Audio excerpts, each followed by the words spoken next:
नमस्कार दोस्तों, मैं प्रभात वालिया सोनी एजुकेशन के ऑनलाइन प्लेटफॉर्म पर आप सभी का स्वागत करता हूं। दोस्तों, हम लोगों ने पिछली क्लास में एक्सेल के इंट्रोडक्टरी पार्ट के बारे में चर्चा की, कुछ फंक्शंस के बारे में चर्चा की कि ये एक्सेल की हमारी अगली क्लास है जिसमें हम कुछ इंसर्ट मेन्यूज के बारे में कुछ चर्चा करेंगे। किस प्रकार के प्रश्न इंसर्ट, पेज लेआउट और फॉर्मूला से संबंधित पूछे जाते हैं, उनके बारे में भी इस क्लास में हम लोग डिस्कशन करेंगे। कुछ बातें बताकर मैं इस सेक्शन को आगे बढ़ाता हूं। बातें क्या है? देखिए, जो इंसर्ट हम लोगों ने वर्ड में पढ़ा था, कहां पे पढ़ा था? वर्ड में। वो का वो इंसर्ट, वैसा का वैसा इंसर्ट एक्सेल का होता है। किसका होता है? जैसा इंसर्ट हमने वर्ड में देखा था वैसा का वैसा इंसर्ट किसका होता है? एक्सेल का। एक बात बताओ, क्या सिंबल होते हैं? क्या ऑब्जेक्ट थे? क्या सिग्नेचर लाइन थी? क्या वर्ड लाइन थे? क्या हेडर फुटर था? क्या टेक्स्ट बॉक्स था? क्या हाइपरलिंक थे? ये सभी के सभी फीचर हमने एमएस वर्ड में देख लिए थे। दोस्तों, अब जो कुछ फीचर्स ऐसे हैं जो एमएस वर्ड में थे लेकिन एक्सेल जितने एडवांस नहीं थे। एक्सेल में एक फीचर का यूज किया जाता है जिसे हम कहते हैं पाइवोट टेबल। किस फीचर के नाम से जानते हैं हम उस फीचर को? इसे हम बोलते हैं पाइवोट टेबल। पाइवोट टेबल नाम का एक फीचर होता है दोस्तों एक्सेल के साथ। ये क्या करता है? टेबल को समराइज करता है। क्या करता है? टेबल को समराइज करने का काम करता है। समराइज इन द केस हम कहें टेबल को अगर संक्षिप्त बनाने की बात करें तो टेबल को क्या बनाता है? ये संक्षिप्त बना देता है, समराइज कर देता है। जनरल सी बात मैं आप लोगों के साथ डिस्कस कर रहा हूं, ठीक है। टेबल को संक्षिप्त बनाने के लिए हम लोग किसका यूज करते हैं? पाइवोट टेबल का यूज करते हैं। क्या हम पाइवोट टेबल पर पाइवोट चार्ट भी बना सकते हैं? क्या? बिल्कुल, हम पाइवोट टेबल के साथ पाइवोट चार्ट भी बना सकते हैं। आप देखो, पाइवोट टेबल भी एक फीचर होता है और पाइवोट चार्ट भी एक फीचर होता है। देखो, वैसे मैं एक पीडीएफ दूंगा क्लास के, जहां खत्म होगी वहां पर एक पीडीएफ सेक्शन ले लूंगा हर एक चार्ट के डिस्क्रिप्शन का। फिलहाल हम देख रहे हैं कि एक्सेल में चार्ट इंसर्ट होते हैं। क्या इंसर्ट होते हैं? चार्ट। कौन कौन से चार्ट हम लोग यूज करते हैं ये आप एक बार स्क्रीन की तरफ देख लो। पहला, जिसे हम बोलते हैं कॉलम चार्ट। दूसरा हम बोलते हैं लाइन चार्ट। तीसरा पाई चार्ट। चौथा बार चार्ट। पांचवा area chart, scatter chart, stock chart, surface chart, bubble chart, radar chart. ये बहुत सारे अलग अलग प्रकार के चार्ट के नाम हैं। तो कई बार तो हमको पेपर में पूछ लिया जाता है कि चार्ट इंसर्ट करते हैं तो इसमें से कौन कौन से चार्ट हम लोग इंसर्ट कर सकते हैं। तो आप इन सभी चार्ट के क्या बता सकते हो दोस्तों? नाम बता सकते हो कि ये वाले हम लोग चार्ट इंसर्ट करते हैं, ठीक है। यहां तक कोई दिक्कत नहीं है। अब देखो, मैं एक कॉलम चार्ट इंसर्ट यानी क्लिक कर लेता हूं कि कॉलम चार्ट हम कुछ बना रहे हैं। आपने देखो यहां पर कुछ भी एरिया नहीं था, फिर भी मैंने कॉलम चार्ट इंसर्ट किया। करते ही मेरे सामने एक लेआउट, एक फॉर्मेट, एक डिजाइन, ये तीनों के तीनों क्या आ गए? ऑप्शन आ गए। ये हमने वर्ड में ही बात की थी कि जब हम चार्ट इंसर्ट करते हैं तो ये अलग अलग फीचर हमारे चार्ट के साथ इंक्लूड हो जाते हैं या हम लोगों को स्क्रीन पर दिखाई देते हैं, ठीक है। चार्ट के साथ में कुछ फीचर, कुछ शब्दों का यूज करते हैं। ये जिसमें चार्ट बना होता है उसे हम चार्ट एरिया कहते हैं। जिस सीट पर चार्ट बना होता है, विशेष प्रकार के चार्ट बने होते हैं, उस सीट को भी आप चाहो तो कौन सी सीट कह सकते हो? चार्ट सीट कह सकते हो, ठीक है मेरी बात। कोई टेबल अगर पहले से बनी है उस पर अगर आप चार्ट बनाते हो तो ज्यादा बेटर तरीके से रिप्रेजेंटेशन होगा। एक बार देखते हैं, ये एक टेबल है, इस टेबल को मैंने सेलेक्ट किया, इस पर कुछ चार्ट बनाता हूं तो जिससे हम कुछ एक्सेस के बारे में, चार्ट के बारे में जानकारी प्राप्त कर पाएंगे। ये टेबल मेरे पास पहले से बनी थी, मैं चार्ट पर जाकर कॉलम चार्ट यहां से इंसर्ट कर लेता हूं। जैसे ही मैं कॉलम चार्ट इंसर्ट किया तो अलग से एक चार्ट बना हुआ आ गया। जो हमने वैल्यूज यूज कर रखी थी उस पर एक चार्ट बना हुआ हम लोगों को दिखाई दे रहा है। ऐसे अलग अलग प्रकार के हम लोग क्या इस्तेमाल कर सकते हैं? कॉलम्स का यूज कर सकते हैं। ठीक है, यहां तक हम थोड़ी सी बात समझ रहे हैं। चार्ट के साथ एक वर्ड यूज किया जाता है लेजेंड, ये एक्सिस वगैरह यूज करते हैं, कलर लाइंस होती है, इन सभी को रिप्रेजेंट करने के लिए लेजेंड नामक वर्ड का हम लोग यूज करते हैं। ठीक है, इंसर्ट वाला मेन्यू सिंपल था जिसके बारे में हमने बात कर ली। अब चलते हैं इंसर्ट के बाद अगला जो ब्लॉक है जिससे हम कहते हैं पेज लेआउट। कौन सा ब्लॉक कहते हैं दोस्तों? वैसे तो पेज लेआउट ब्लॉक वर्ड जैसा होता है, लेकिन कुछ बातें मुझे यहां पर देखनी है। क्या बातें देखनी है? एक प्रश्न लिख दूं क्या? लिख दो गुरुजी। प्रश्न लिखने के लिए मुझे व्हाइट बोर्ड पे जाना पड़ेगा, चल लो कोई दिक्कत नहीं है। प्रश्न लिख दूं मैं, क्या प्रश्न लिख रहा हूं? कथन नंबर पहला क्या है? एमएस वर्ड में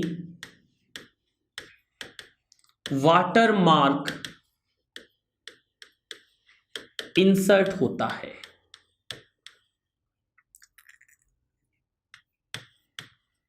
इंसर्ट किया जा सकता है। एमएस वर्ड में हम क्या इंसर्ट कर सकते हैं? वाटरमार्क इंसर्ट कर सकते हैं। अगला कथन, एमएस एक्सेल में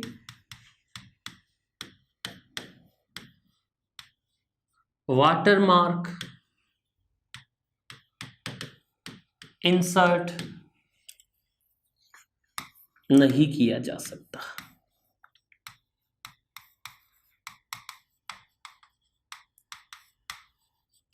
वर्ड में हम लोग क्या लगा सकते हैं दोस्तों साथियों? वाटरमार्क लगा सकते हैं, लेकिन वाटरमार्क किसमें नहीं लगेगा? एक्सेल में आप वाटरमार्क का यूज नहीं कर सकते। ये दोनों कथन का मतलब हुआ, प्रश्न बनाया मैंने, कथन 2 वाला गलत है, कथन फर्स्ट वाला सही है। वाटरमार्क क्या होता है? जो हम पेज इस्तेमाल करते हैं, जो हम डॉक्यूमेंट यूज करते हैं, उसके पीछे जो टेक्स्ट लगती है उसे हम वाटरमार्क के नाम से जानते हैं। याद करना, जब हमने क्या पढ़ा था? वर्ड पढ़ा था। मैंने क्या कहा था कि जो फीचर मैं वर्ड में बता रहा हूं उससे डिफरेंट फीचर जो होंगे वो मैं आपसे एक्सेल में डिस्कस करूंगा। लेकिन अगर जैसे वर्ड के फीचर हैं वैसे ही एक्सेल के फीचर हुए तो उन्हें डिस्कस करने की जरूरत नहीं होगी। याद करना, हमने वर्ड में मार्जिन पढ़े थे। क्या पढ़े थे? मार्जिन पढ़े थे। कितने प्रकार के वर्ड में मार्जिन होते थे? याद हो तो आपको, वर्ड में जो मार्जिन होते थे वो केवल कितने प्रकार के थे? ऐसे आप यूज करते थे उनको। कितने प्रकार के मार्जिन थे वो जिनको आप वर्ड में यूज करते थे? 4 ही प्रकार के मार्जिन थे। अब जब एक्सेल की बात करेंगे तो मार्जिन के प्रकार बढ़ जाएंगे।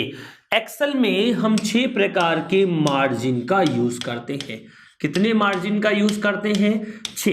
ये वर्ड में भी होते हैं 6 मार्जिन, लेकिन हम वहां पर केवल 4 ही मार्जिन का इस्तेमाल करते हैं। ठीक है, एक्सेल में ये जो मार्जिन ऊपर वाला है और नीचे वाला है, ये 2 अलग मार्जिन ऐड होते हैं। इस वाले मार्जिन को फूटर मार्जिन कहा जाता है, इस वाले मार्जिन को हेडर मार्जिन कहा जाता है।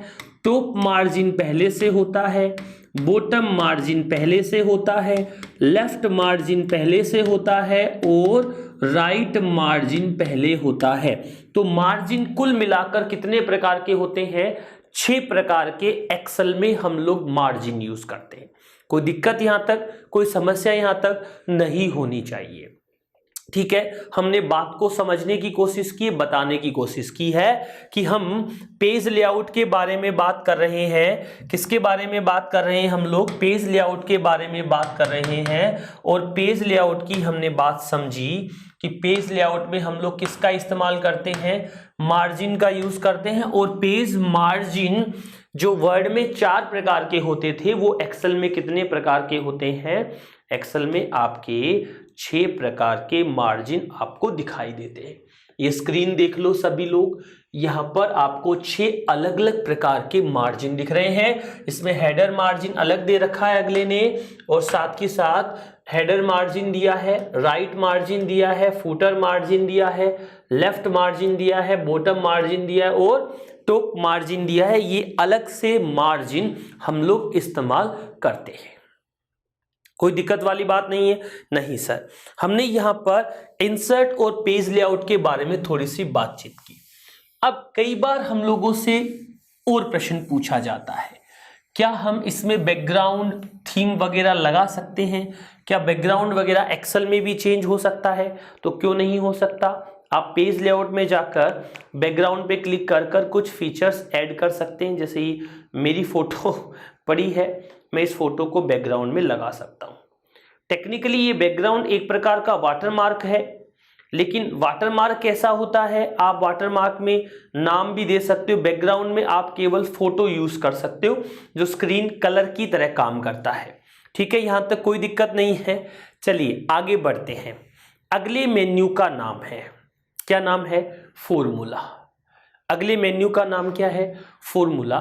वास्तव में यही एक्सेल का पढ़ने का आधार है, यहीं से हम एक्सेल को पढ़ना शुरू करेंगे।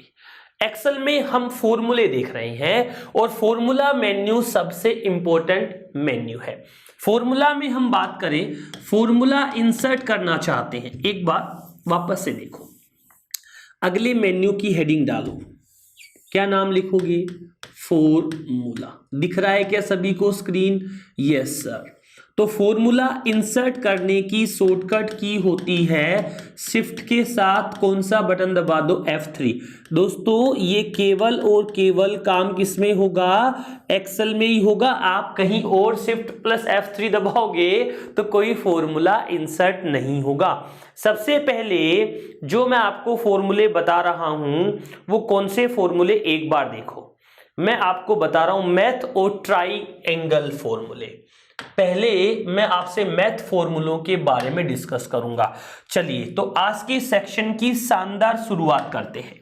वास्तव में इतनी देर 10 मिनट 8 मिनट हम बात कर रहे थे उनका सवाल जो अभी हमने पढ़ा चार्ट वाला जनरल प्रश्न बनता है, बाकी और कुछ चीजों का सवाल बनना नहीं था। अब हम किसके बारे में बात करेंगे? फॉर्मूला। यहां से सवाल शुरू होंगे, यहां से बातचीत शुरू होगी, यहां से आप मुझे आंसर देंगे। हम बात कर रहे हैं सबसे पहले कौन से फॉर्मूले की? मैथ और ट्राइएंगल फॉर्मूले। सबसे पहला फॉर्मूला है मैथ का, जिसका नाम है ABS। क्या नाम है? ABS। अच्छा, ABS फंक्शन की बात करें तो ABS फंक्शन क्या करता है? जो आपने वैल्यू लिखी है उसका कौन सा मान बताता है? धनात्मक मान बताता है। धनात्मक मान का मतलब हुआ कि वो कौन सी वैल्यू बताता है? पॉजिटिव वैल्यू बताता है। ठीक है, एग्जाम्पल के तौर पर एक सेल का एड्रेस ले लिया हमने A1, इसमें माइनस का 6 लिख दिया। दूसरा एड्रेस ले लिया A2, इसमें प्लस का 7 लिख दिया। देखो एग्जाम में क्या होता है, सेल एड्रेस की जगह पर वैल्यू भी आ जाती है। तो फंक्शन का नाम क्या लिखा? ABS, ब्रैकेट में क्या लिखा? A1। फंक्शन का नाम क्या लिखा? ABS, ब्रैकेट में क्या लिखा? A2। ये तो हम समझने के लिए कर रहे थे, हम इसे समझेंगे, लेकिन एग्जाम में समझने की जगह ऐसा आता है इक्वल्स टू फंक्शन का नाम क्या दिया? ABS, और वैल्यू क्या लिख दी? माइनस की 21। माइनस की कितनी वैल्यू लिखी? 21। इसका आंसर कितना आएगा? 6 प्लस का।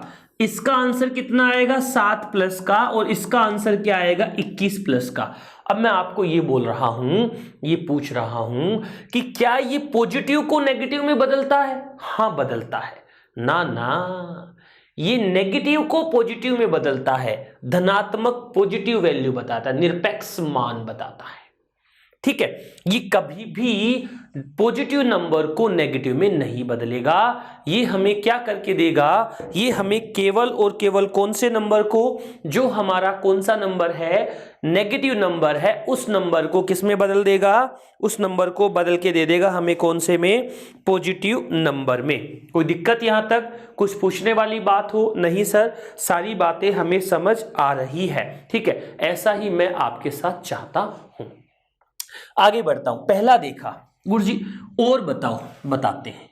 और ठीक है, अगले फंक्शन का नाम क्या है? सम। ये भी मैथमेटिक फंक्शन है भाई। गुरुजी पढ़ा दियो, कोई बात नहीं, कौन बताओ? क्या काम आता है भैया? ये जोड़ने के लिए। पढ़ा दिया क्या पहले? हाँ गुरुजी पढ़ा दिया। दोबारा पढ़ाऊं क्या? ना, रहने दो। ठीक है भाई। तीसरा फंक्शन आता है माइनस। कोई फंक्शन नहीं होता। चौथा फंक्शन आता है, इसको तो काट रहा हूं मैं, यानी क्या कह रहा हूं, एक्सेल में माइनस व भाग का फंक्शन नहीं होता है। एक्सेल में माइनस व भाग का कोई फंक्शन नहीं होता है। इसके लिए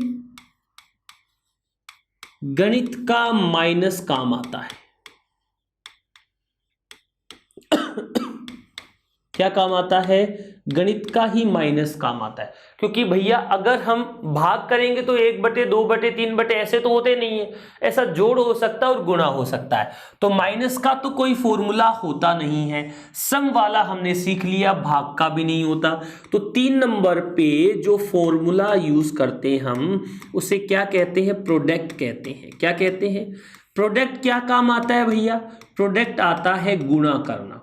अगर गुणा करना चाहते हैं तो आप कौन से फंक्शन का यूज करेंगे? प्रोडक्ट वाले फंक्शन का यूज कर लेंगे। इधर वाली बात आपको पता चल गई, इसे भी मैं हटा देता हूं।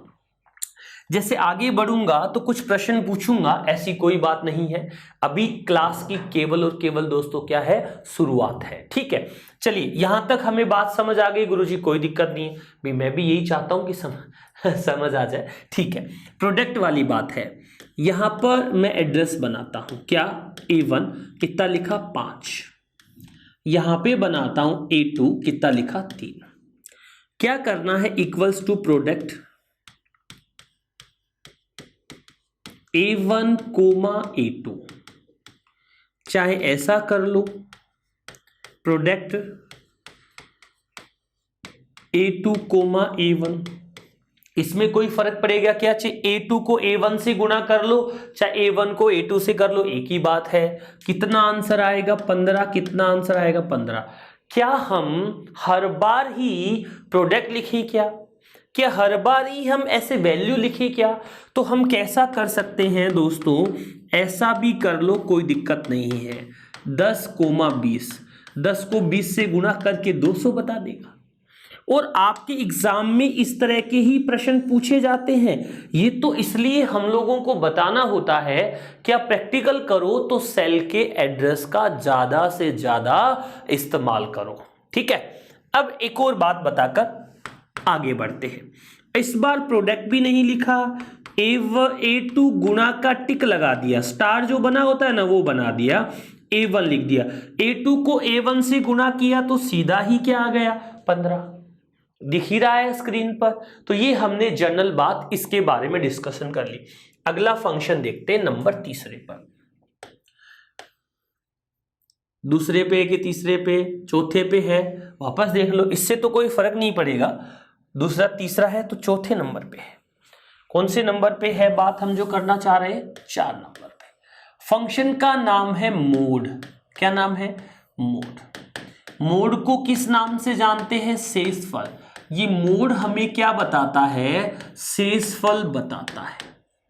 आप कोई भी संख्या लिखोगे उसमें किसी संख्या का भाग देने पर रिमाइंडर क्या आता है, शेषफल क्या आता है, वो मोड बताता है। मोड की स्पेलिंग का ध्यान रखना।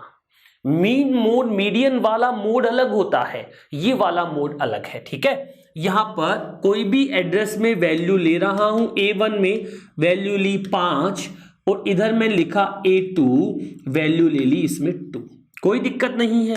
क्या लिख रहा हूं? इक्वल्स टू लगा के मोड लिखा, A1 कोमा A2 किया, यानी A1 में A2 का भाग देंगे, 5 में 2 का भाग देंगे तो शेषफल कितना आएगा? 1 आ जाएगा। ध्यान रखना इस बात का। आगे देखो, अगला क्या लिखा मैंने? मोड कितना? A2 कोमा A1, A2 में A1 यानी 2 में 5 का भाग देंगे। एक चीज याद रखना, किसी भी बड़ी संख्या में छोटी संख्या का भाग देने पर पूरा का पूरा छोटी संख्या ही शेषफल बच जाती। ये बात आप समझ लेना पहले से ही। कितना आंसर आएगा इसका बोलो? इसका आंसर आएगा 2। कैसा सवाल आता है वो भी बता रहा हूं। मोड 5,4 ये आता है। 5 में 4 का भाग देंगे तो शेषफल कितना आ जाएगा? 1। ऐसे नंबर दिए होंगे जिनका आप लोगों को जवाब देना होगा। नंबर 5वें पर फंक्शन है, मोड की तरह ही काम करने वाला है। 5 नंबर पे फंक्शन का नाम है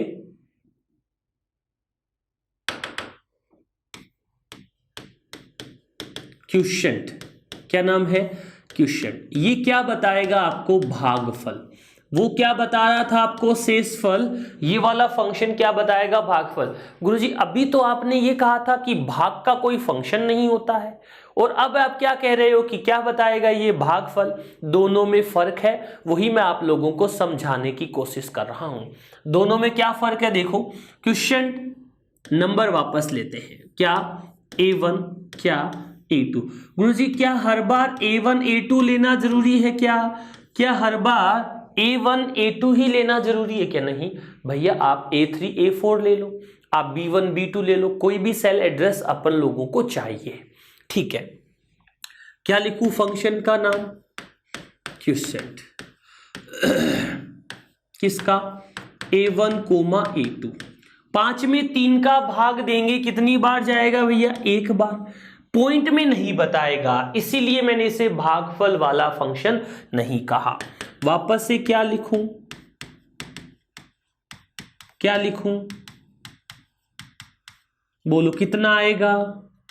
0। कैसे निकाला 0? किसी भी बड़ी संख्या में छोटी संख्या का भाग देने पर तो भागफल आ जाता है, लेकिन किसी छोटी संख्या में बड़ी संख्या का भाग देने पर भागफल नहीं आता, 0 ही आता है। 1050 में 2000 का भाग दे दो, 0 भागफल आएगा। शेषफल 1050 का 1050 आ जाएगा।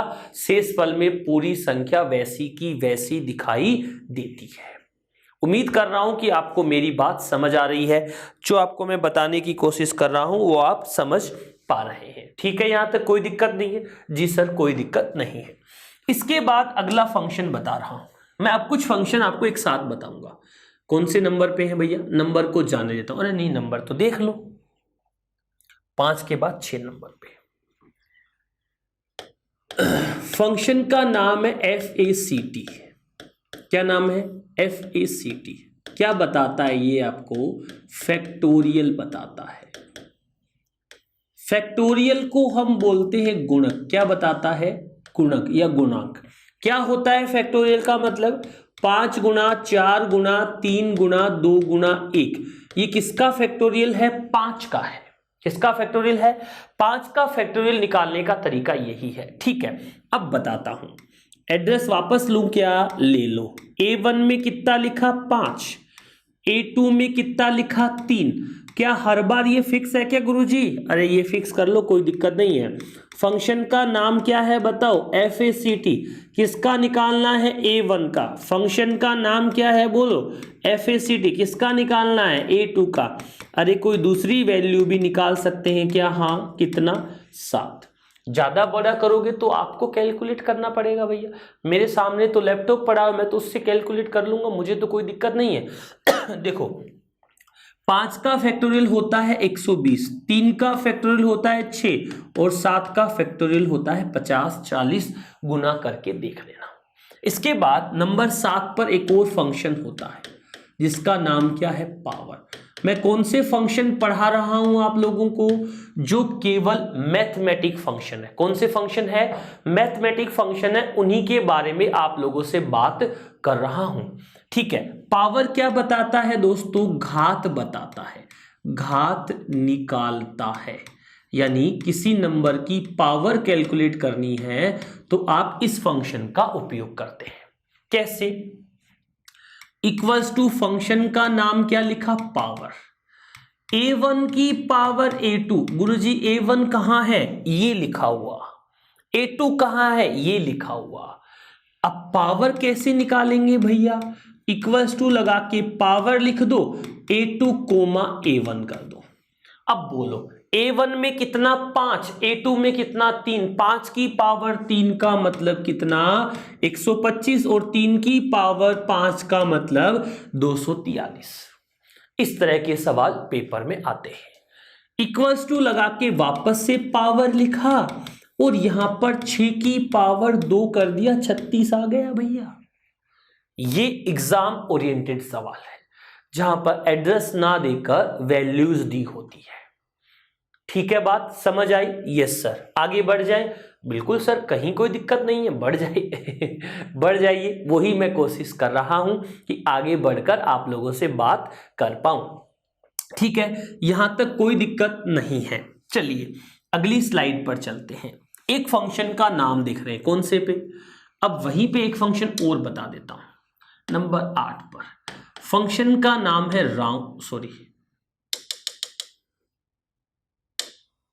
8 नंबर पर एक सिंपल सा फंक्शन डिस्कस करता हूं, SQRT।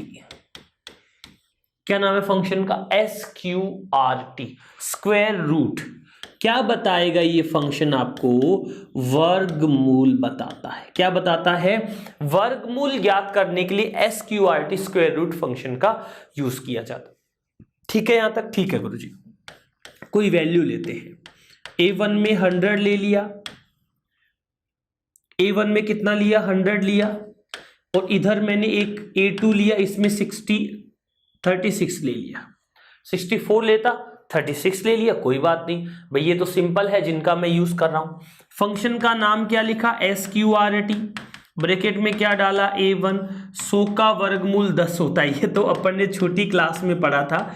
SQRT A2, 36 का वर्गमूल कितना होता है? 6। इस प्रकार के प्रश्न में फंक्शंस का नाम देकर आप लोगों से सवाल पूछ लिए जाते हैं। ये हम मैथमेटिक फंक्शंस के बारे में चर्चा कर रहे हैं। अगला मैथमेटिक फंक्शन है जिसका नाम है, ये टिक लगा लेता हूं, कौन से नाम का फंक्शन है? इंट। इंट नाम का फंक्शन आपको कौन सी वैल्यू बताता है? पूर्णांक मान बताता है।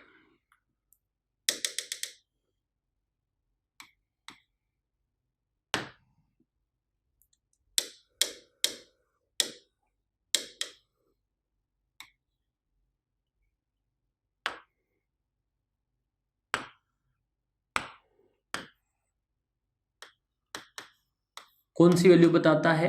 पूर्णांक मान। अब आप कहोगे गुरुजी पूर्णांक मान कैसा? सुन लो भैया, एक A1 लेता हूं, ले लो, 6.99 ले लिया, ले लो गुरुजी। तो क्या लिखूं बोलो? इंट, ब्रैकेट में क्या डाल दिया? A1। एक और इंट लेता हूं, क्या लिखता हूं? 7.011। ठीक है मेरी बात? अब ऊपर वाले में नॉर्मल एग्जांपल दिया, नीचे वाले में समझने वाला एग्जांपल दे दिया, तो इसका आंसर आएगा 6, इसका आंसर आएगा 7। गुरुजी ऊपर आ रहा को 6 किया आयो, 6.99 को मतलब तो 7 ही हुआ है भाई। क्या करे वो काम? क्या करता है ये करता है कि पॉइंट से पहले वाली संख्या तो रख लेगा, पॉइंट के बाद वाली संख्या को उड़ा देगा। ठीक है, अब मैं आपको 2 अच्छे फंक्शनों के बारे में बता रहा हूं। 2 अच्छे फंक्शनों के बारे में क्या बता रहा हूं? देखो, अगला फंक्शन है जिसका नाम है राउंड। क्या नाम है? राउंड नाम है। ठीक है गुरुजी, राउंड का मतलब क्या होता है पहले मैं आपको सिखाता हूं। भाई अपन कहीं किसी दुकान पर शॉपिंग करने जाते हैं, बोल जाते हैं, वहां पर 6 रुपए 90 पैसे का हिसाब करके आते हैं ना, या तो हम 7 रुपए का हिसाब करके आते हैं या 6 रुपए का।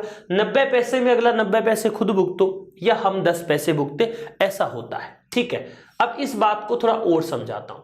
कहीं पर लिखा हुआ है 64 रुपए 3,967 पैसे।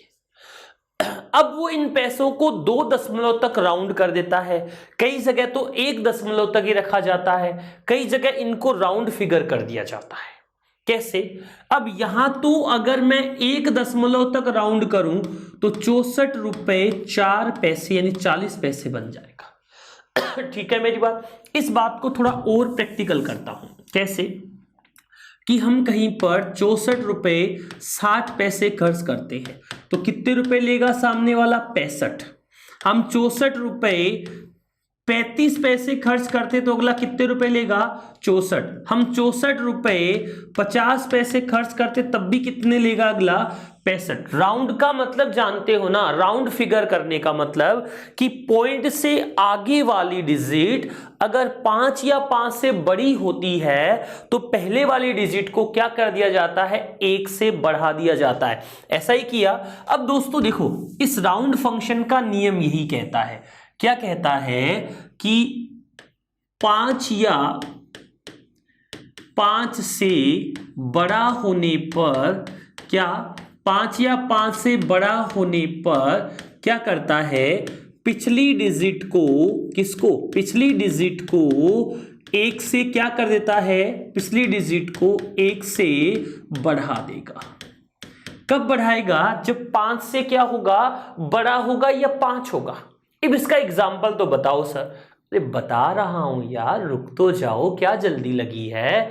चलिए सुनते हैं कैसे बात करूं। फंक्शन को इक्वल्स टू लगा के राउंड लिख दिया। इस बार मैं उस एड्रेस का लफड़ा नहीं कर रहा हूं यार। क्या लिखूं? 6.734921 कोमा लगाकर 2 लिख दिया। इस कोमा वाले 2 का मतलब क्या है कि मैं इस नंबर को पूरा 6 तक राउंड नहीं करना चाहता हूं, इसे मैं कितने दशमलव तक राउंड करना चाहता हूं? 2 दशमलव तक। कितने दशमलव तक राउंड करना चाहता हूं? 2 दशमलव तक। तो 2 दशमलव तक इसे राउंड करने का तरीका क्या होगा? देखो 6.73 आंसर आएगा। कितना आएगा? 6.73 आएगा। क्यों? क्योंकि अगला जो डिजिट है वो 5 से बड़ा नहीं है, 5 से छोटा है। अगर इसी सवाल में मैं क्या कर देता, मैं ये कर देता कि राउंड करो भैया इसको, 6.734921 को 3 दशमलव तक राउंड कर दो। 3 दशमलव तक राउंड करने की कोशिश करेंगे तो हमें क्या आंसर मिल जाएगा? 6.73। 4 नहीं आएगा। अब कितना हो जाएगा? 7 5 हो जाएगा भैया। 7 3 5, तो 3 तक तो कहीं दिक्कत थी ही नहीं। 4 5 बन गया। 4 5 क्यों बन गया? क्योंकि आगे वाला डिजिट कितना है? 9, और 9 5 से क्या होता है? बड़ा। समझ आ गई बात? हाँ गुरुजी आ गई। इसके बाद एक और फंक्शन होता है जिसे हम कहते हैं राउंड अप। क्या कहते हैं?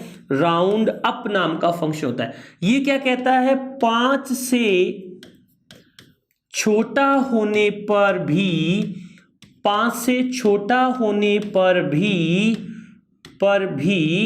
1 से बढ़ा देता है। 5 से छोटा होने पर भी 1 से क्या कर देगा? ये बढ़ा देगा। कैसे? इक्वल्स टू फंक्शन का नाम क्या लिखना है भैया? राउंड अप लिखना है। समझ आ रही है बात? क्या लिखना है? फंक्शन का नाम राउंड अप। ठीक है, किसको राउंड करना है? 6.734921 को 2 दशमलव तक। इसी को राउंड अप करना है। किसे करना है बोलो? 6.734921 को 3 दशमलव तक। ये कहता है आगे वाला डिजिट मत देखो तुम, तो आगे डिजिट ही देखो कितना है। तो क्या आएगा? 6.74 ये आ जाएगा। इधर वाले का 3 आया था, इसका 4 आएगा। इसका आएगा 6.735। ये दोनों चीजें मैं उम्मीद कर रहा हूं कि आपको समझा पाया हूं। ठीक है बात? समझ गए सभी लोग? हाँ सर समझ गए। अब देखो एक और बताता हूं। फंक्शन का नाम है राउंड डाउन। स्पेस नहीं आएगा, एक साथ ही लिखना है।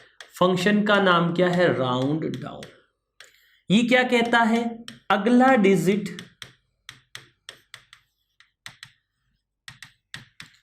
5 से बड़ा होने पर भी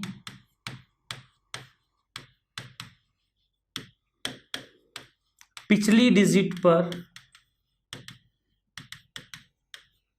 कोई प्रभाव नहीं। अगला अगर 5 से बड़ा है तब भी पिछले पर कोई फर्क नहीं पड़ेगा, बड़ा है तो अपनी जगह पड़ा रहेगा। कैसे? इक्वल टू, फंक्शन का नाम क्या है? Round down. क्या नाम है? Round down. ब्रैकेट चालू होगा, ये वैल्यू पूरी की पूरी आएगी 6.7349214, 2 दशमलव तक राउंड कर दो। आगे वाला वैसे ही छोटा है तो ये तो वैसा का वैसा ही आ जाएगा 6.73। इसमें भी आया था 73 तो इसमें आ गया। अब ये कह रहा है कि आगे वाला बड़ा है तो मुझे क्या मतलब है? राउंड डाउन कर दो। कितना? इसी नंबर को कितने दशमलव तक? 3 तक। कितना आएगा? 6.734। राउंड अप राउंड डाउन मेरे हिसाब से आप लोगों को क्लियर हो गया है। एक बार चाहो तो इसका स्क्रीनशॉट ले लो। इसके बाद मैं आपको 2 और मैथमेटिक फंक्शन करवाने वाला हूं। कौन से? 2 और मैथमेटिक फंक्शन बताने वाला हूं जिनका सवाल भी हमारे पेपर में अच्छे तरीके से पूछा जाता है। अच्छे तरीके से पूछे जाने का मतलब, एक फंक्शन का नाम है जिसे हम कहते हैं फ्लोर। क्या कहते हैं? फ्लोर कहते हैं। एक फंक्शन का नाम है जिसे हम कहते हैं सीलिंग। एक का नाम क्या था? फ्लोर, और दूसरे का नाम क्या था? सीलिंग। दोनों का मतलब समझना। पहले तो इनका एग्जाम्पल डिस्कस करता हूं मैं। क्या है? 20,6। फंक्शन का नाम लिखा मैंने फ्लोर और किया मैंने 20,6 को फ्लोर। फंक्शन का नाम लिखा मैंने 20,6 को फ्लोर किया तो आंसर आया 18। क्या करता है? दी गई डिजिट से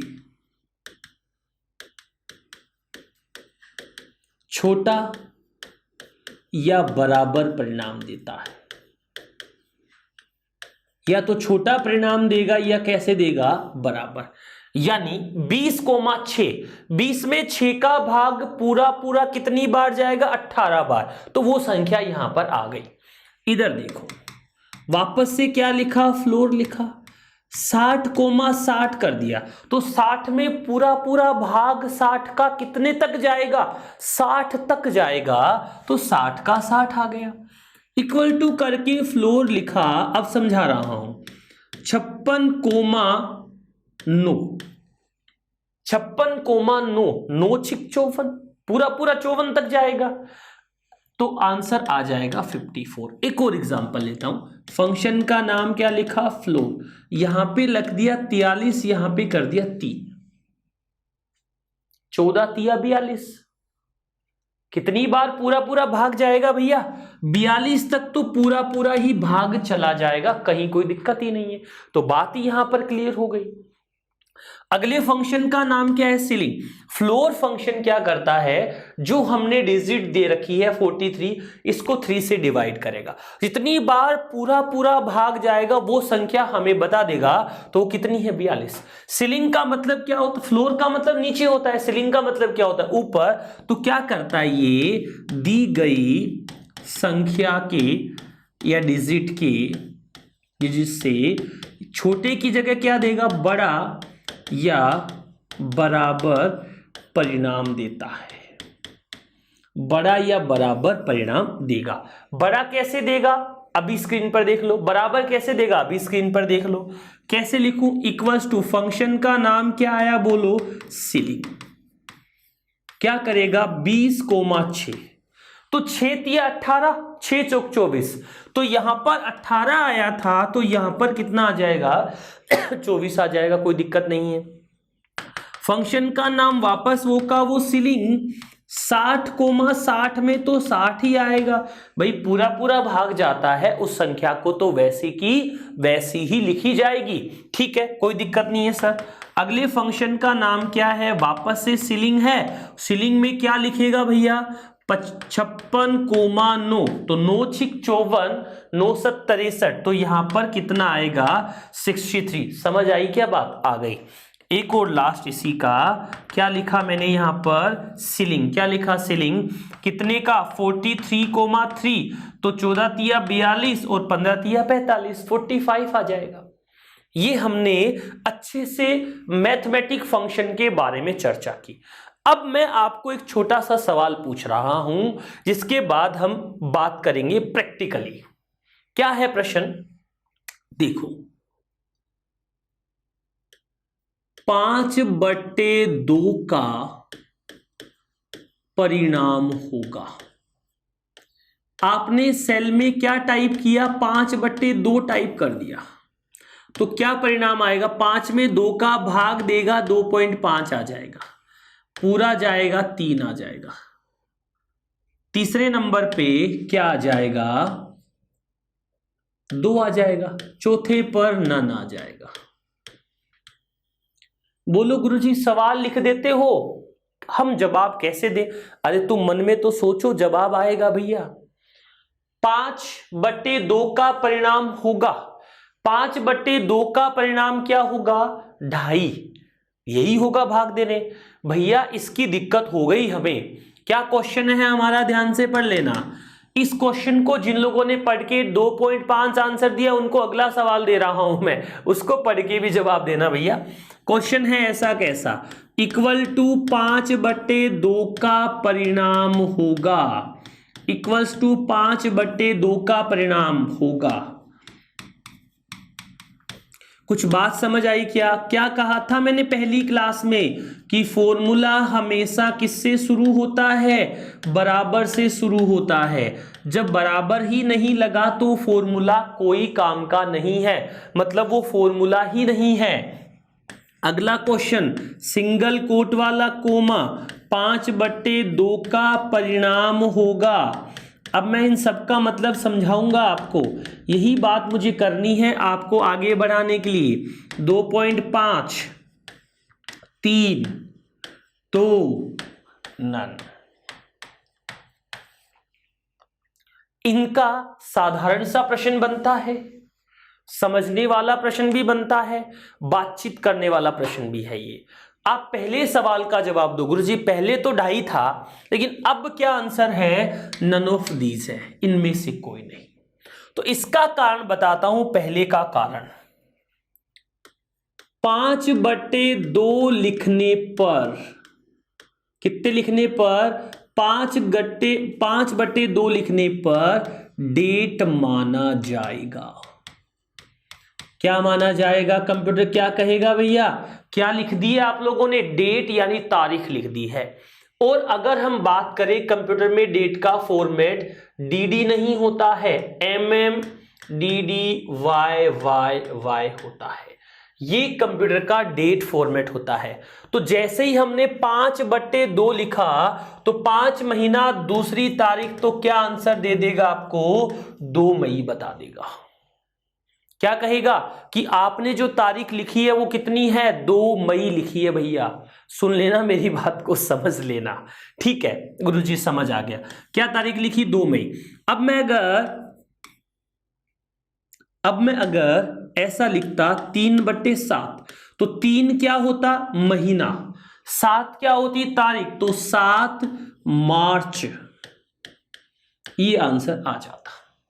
आ गई बात समझ में पहले की? तो पहले सवाल का जवाब नन ऑफ दीज हुआ अपना। कैसे हुआ ये भी बता दिया। दूसरे सवाल में क्या लिखा, इक्वल्स टू 5/2 का परिणाम क्या होगा, तो आपने इक्वल्स टू 5/2 लिखा, कोई दिक्कत नहीं है।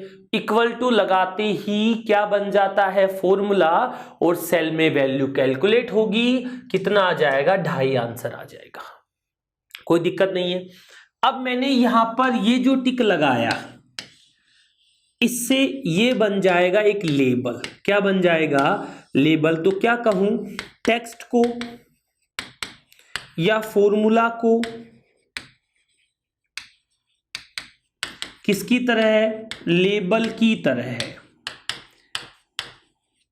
लेबल की तरह मतलब जैसा हमने लिखा है वैसा ही दिखाई दे, ऐसा हम करना चाहते हैं। तो हम क्या करेंगे, कुछ भी अगर टाइप करें, कुछ भी क्या करें टाइप करें, उससे पहले इक्वल टू लगा के 5/2 कर दो तो 2.5 आ जाएगा भैया। लेकिन आप सिंगल कोट वाला कोमा लगा के इक्वल्स टू 5/2 कर दो तो सेल में ऐसा का ऐसा लिखा हुआ आ जाएगा। कहीं लिखा है वैसा चिपका देना, उसे ही हम किस नाम से जानते हैं, लेबल के नाम से जानते हैं। आज के इस सेक्शन में हमने मैथमेटिक फॉर्मूलाज के बारे में चर्चा की। एबीएस से लेकर सम, प्रोडक्ट, मल्टीप्लाई, इन सभी फंक्शंस के बारे में हमने सीखा। उम्मीद कर रहा हूं कि आज का सेक्शन आप लोगों के लिए हेल्पफुल है। आपने इसके बारे में पूरी बातें जो सीखनी थी वो सीखी है। आज के इस सेक्शन में हमने मैथमेटिक फंक्शन के बारे में, थोड़ा सा इंसर्ट मेन्यू के बारे में, थोड़ा सा पेज लेआउट के बारे में चर्चा की थी। अगला जो सेक्शन हमारा आने वाला है उस सेक्शन में हम टेक्स्ट फंक्शन कैसे काम करते हैं, डेट एंड टाइम फंक्शन कौन कौन से होते हैं, कैसे काम करते हैं, एक्सेल का हम किस प्रकार से अच्छे से इस्तेमाल करेंगे, उन सब के बारे में चर्चा करेंगे। दोस्तों उम्मीद कर रहा हूं कि आपको सारी बातें अच्छे से समझ आ रही है। उसी कड़ी में आप सभी लोगों का आज की इस क्लास में इतना ही। धन्यवाद।